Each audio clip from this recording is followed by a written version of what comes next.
Mirë, rikthehemi live studio, flasim pikërisht për epokën e re që nis me Klodian Brau. Mesazhet e tij detemi ishin inkurajuese pas 3 viteve entuziaste, me një spektakël shumë të madh e tjerë përballë një mbështetje të verbër që opinioni publik i dha Spakut, sigurisht në fund të 3 viteve dumanet ka vend për reflektim. Reflektimi besoj nisi sot edhe tek shpallja e platformës nga zoti Brau dhe intervista e tij.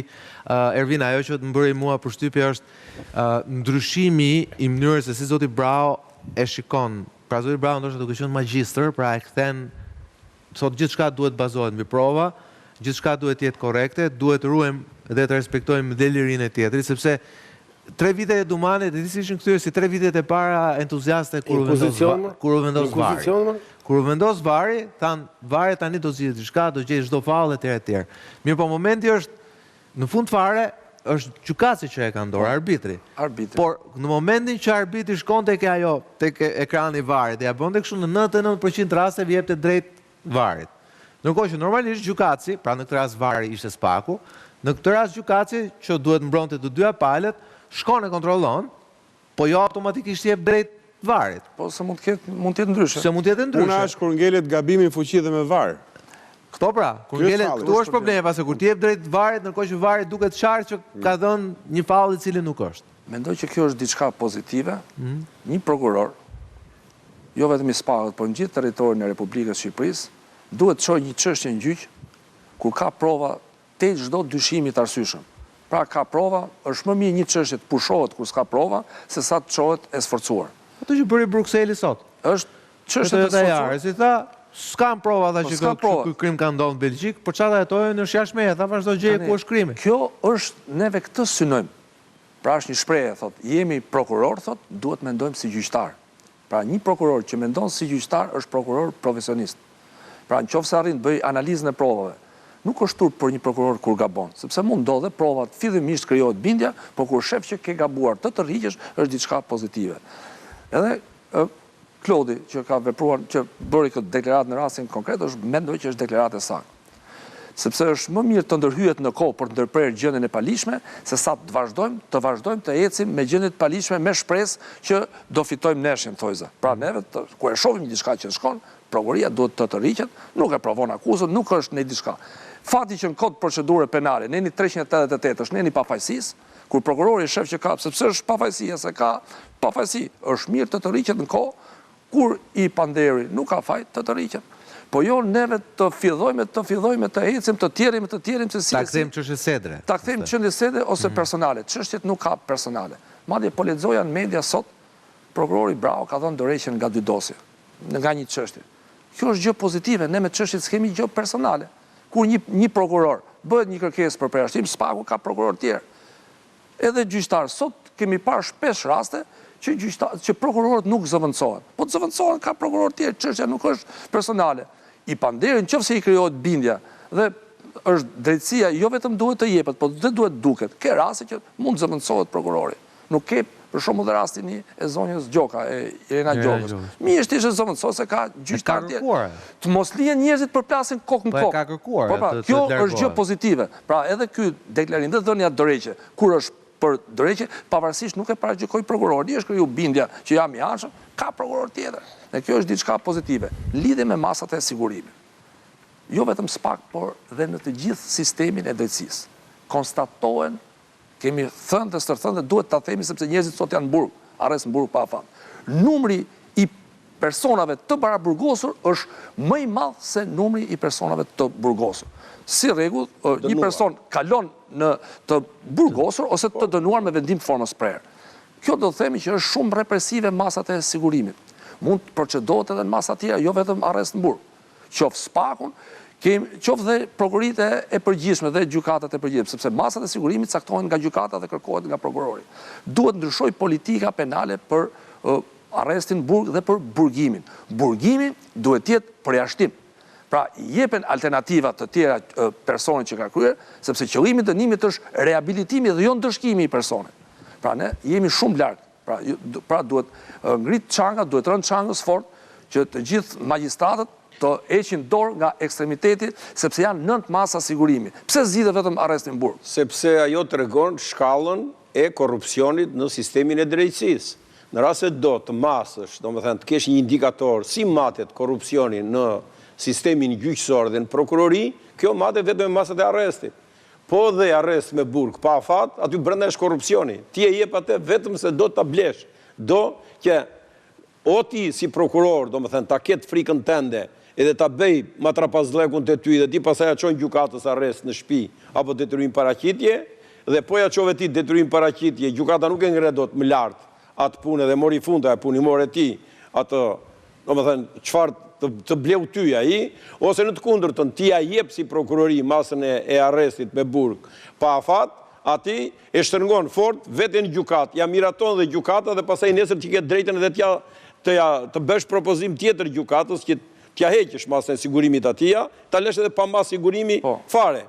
Sikurse gjykata e jep arrestin me Burg pa afat, ja jep njerit e dy që i bën mësim, domethënë ata, pastaj të tjerëve që ti ja çon për arrest me Burg, ajo çon detyrim paraqitje, sepse e bleu ajo, ata që nuk e bëri me ty atë korrupsion, e bën me gjykatën dhe Kujtoni që luajnë prokurorët me gjykatën bashkë. Patjetër luajnë të dy dhe Kjo është këtë ne kemi pasur me drejtsinë e vjetër, ti thua që ndodh prapë? Prapë si jo, po fakti që i ke masat e sigurimit arrest me Burg pa afat, i ke në këtë nivel lidhet thjesht dhe vetëm me korrupsionin, me asnjë gjë tjetër. Po fakti me drejtësi të vjetër. Kjo është kryesorja. Kryesorja mund të jetë tek personat cilët ndoshta të akuzuar ose të hetuar.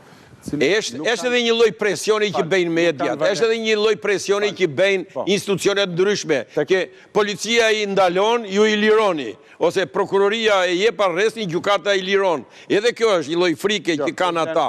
Po këto dyja janë, nuk ka tjetër Nuk e arsye. Sepse ju e njihni më së miri këtë sistem tani. Problemi është që kjo ndoshta vlen tek ato persona që akuzohen ose hetohen, cilët nuk kanë asnjë emër të madh, asnjë dicitur të madhe, drejt, dhe nuk krijon atë efektin surprizë. Se ata janë kryesor, po ata janë shumica, themu që janë. Ata janë shumica. Po. Problemi është se shpesh biseda natyrshëm vete tek disa raste të cilat tani janë kthyer, janë bërë proverbiale.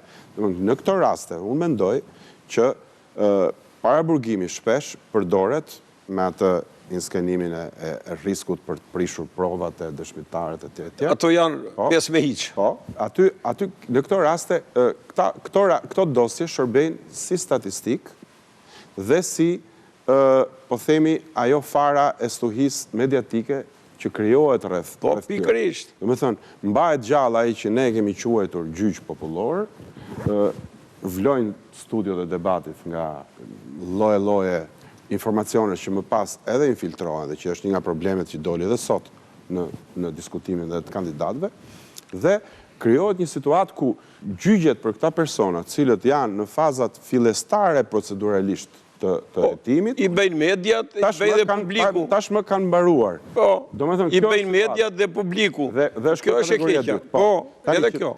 Ta vazhdoj Sokol 2 minuta. Do thot, ideja është që ndodhemi, e kemi thënë këtu, kemi hyrë në mandatin e tretë të një krye prokurorit të strukturës. Në qoftë se i pari ishte mandat kolaudimi, hyri Covidin mes, u thanë dhe sot aty për zotin Krajës se pa dëpytje. Mandati i dytë ishte një mandat, do ta quajmë thonjza revolucionar, pra goditje. Mandati i tretë do duhet ishte mandati i standardeve. Nëse flasim me to etapët e revolucionit francez është gjëri fiksa, ishte Jakobin. Është giotina. Tu jemi ke giotina. Jakobinët. Pastaj erdhi Napoleon Bonaparte, i cili dhe ai gjithashtu, por nuk shkon. Pastaj këtu analogjia. Aty ndalon.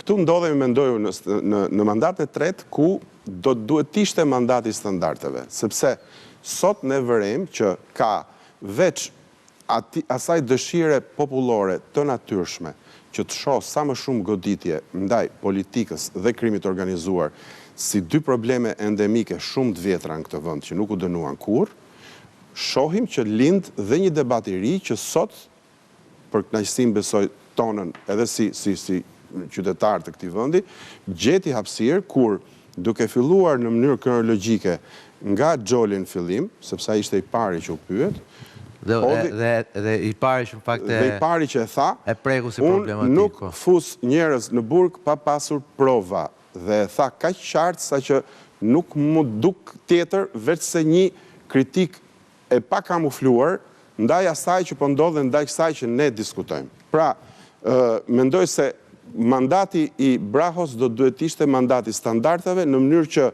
të gjendet ai ekuilibër mes akuzës, gjykimit dhe mbrojtjes, sepse kam përshtypjen, edhe për vetë strukturën e ligjeve që rregullojnë sot veprimtarinë e asaj që quhet drejtësia e re, salla e gjyqit nuk e ka gjyqtarin kryetar të sallës, siç do të duhet të ishte. Kjo është për arsye e vetme se kalojmë pastaj ka ai afërmendshi. Është noter. Është fiks. Ai kthehet. Atë pra thash, gjykatësi me varin, të thash. Shkon ke vari edhe praktikisht vari kthehet gjykatësi. Dy avokatët bin dakord që këtu bie procesin parim. Domosdoshmë. Këtu bie procesi. Në teori, se ndodh, se s'ndodh, ai ta gjejmë, po problemi është që bie. Mendoj që standardi duhet të jetë, pra domethënë duhet rrit fuqia provueshmërisë për çështje të caktuara. Kur jemi me dyshime, por duhet ndryshojë edhe standardi i gjykatës. Se ç'a konstatohet?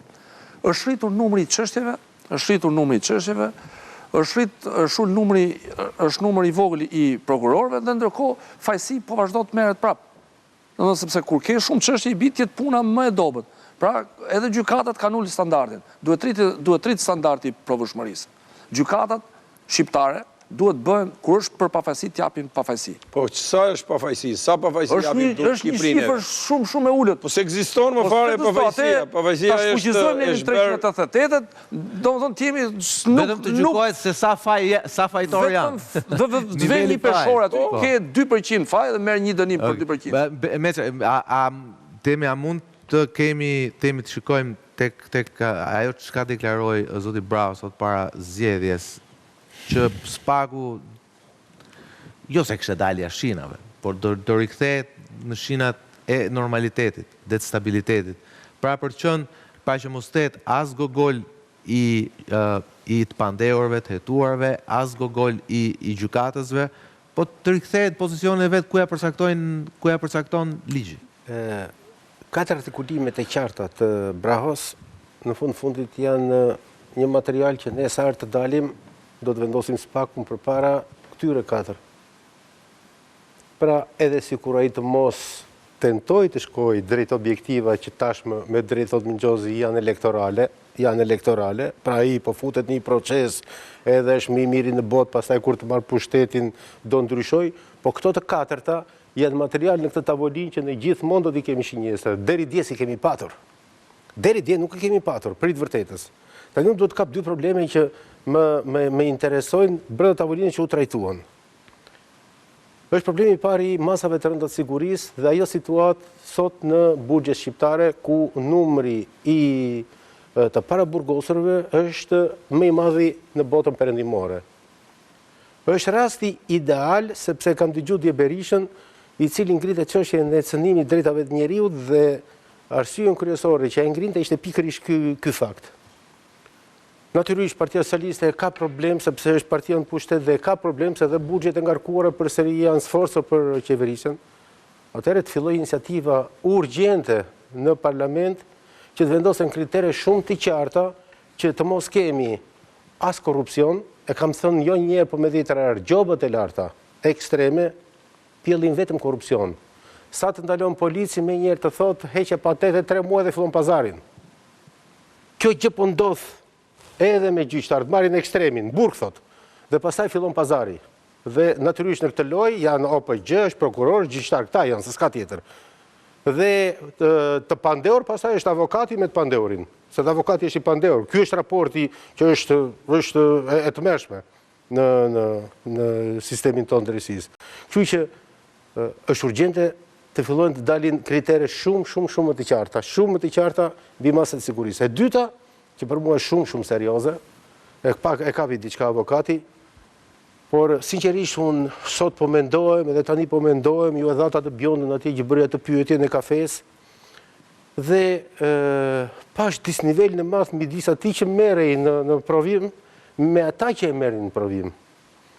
Për herë të parë, se kam ndjekur gjithë seancën gjatë gjithë kohës dhe pas pyetje që ishin serioze, po mund të them mbi 60% e tyre ishin për të plotësuar kohën, ndoshta, për të prodhuar protagonizëm, po në protagonizmin e tyre prodhuan bjonda. Ose për fat keq ata janë. Atëherë, pikërisht, Për në fat keq momenti ata janë. kur shteti shqiptar, kryeministrinë e prokurorëve, sepse sot u evidentua qartë fare që politikën brenda prokurorisë bën ajo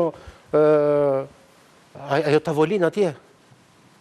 Ajo s'bën as si politik, lutem. Po, jo, me ligj ata janë. Po me ligj, Me ligj ata janë. Pra me ligj. De facto janë Ata bëj politikën jure e janë. kuadrave, ata bëj... De facto pin Ata kafe. vetëm politik bëjnë. Një minutë tani, unë për marrë ligjin, pikërisht, ai nivel nuk mund bëj politikë.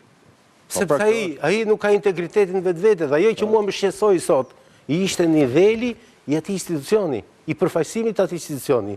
Ai institucion duhet të ishte tmerrsisht dinjitos dhe pyeti që do të bënte ato që po u futëm tani te pyetjet. Aty duhet dridheshin prokurorët. Po prokurori duhet ta ndjente veten. Aspekti infrastrukturës është më problematiku. Ka rënë Po s'ka më po dhe standardet kërkon. Forumet që drejtojnë drejtësinë e re. Po s'ka kontroll. Le ta themi, më fal, do të themi gjë hapur kontroll. Duhet ta themi tani. Të gjithë kanë frikë. Po, kaq. Kanë frikë, thonë. Kanë frikë. Të gjithë kanë frikë dhe ti ke drejtë. Siç e tha dhe kongresmeni amerikan, janë 200.000 dosë, ishin 16.000, shkon 200.000. Të gjithë. Dhe kur dalin te shifrat janë shifra. Shifrat janë shifra. Unë them janë më shumë se 200.000. Llafet janë llafe, shifrat janë shifra. Janë më shumë se 200.000 dhe nuk e ngre kurzonin. Dhe kjo do vejë edhe më Të gjithë keq. kanë frikë, por të gjithë në sistemin e drejtësisë i kanë frikë prokurorët. Ti u pyes fare, nesër është kushtetuesja? Po. Ka frikë kushtetuesja? Si tash? Të gjithë kanë frikë. Si e mendoni? Jo, kushtetuesja nuk ka shumë frikë, po kushtetuesja të keqen më të madhe ka që është e politizuar. Është politike. Ha, mirë, dakor. Unë kam një frikë tjetër, avokat. Në editorialin tim, ditën që u vendos që do shtyhesh të 12 ditë, unë pa ta thënë atëherë, kush ka nerva mund të edhe që kur thanë që kanë agent ngjeshur apo. Tanë që kanë një agent ngjeshur. Kanë shumë agent tjetër, ka shumë kërkesë. Unë pa ta thënë Kjo është agje shkurtër gjyqi. Unë pa ta thënë në editorial që Jo 10 minuta gjyqesh. këto me siguri kanë hallin do keni rrugë jashtë shtetit.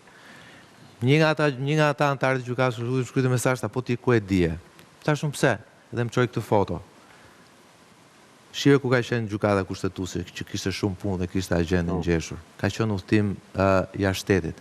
Pra unë nuk e dija, zoti gjykatës, ku ishi. Thjesht ju njoh se çfarë malli jeni. Made in Albania. Falenderoj shumë për prezencën sot, faleminderit Ervin, faleminderit Meçe, faleminderit avokat Beqiri, faleminderit Skënder. Risori kthehet sërish të hënën në orën 8. Deri atëherë jam Sokut Balla, natë mirë.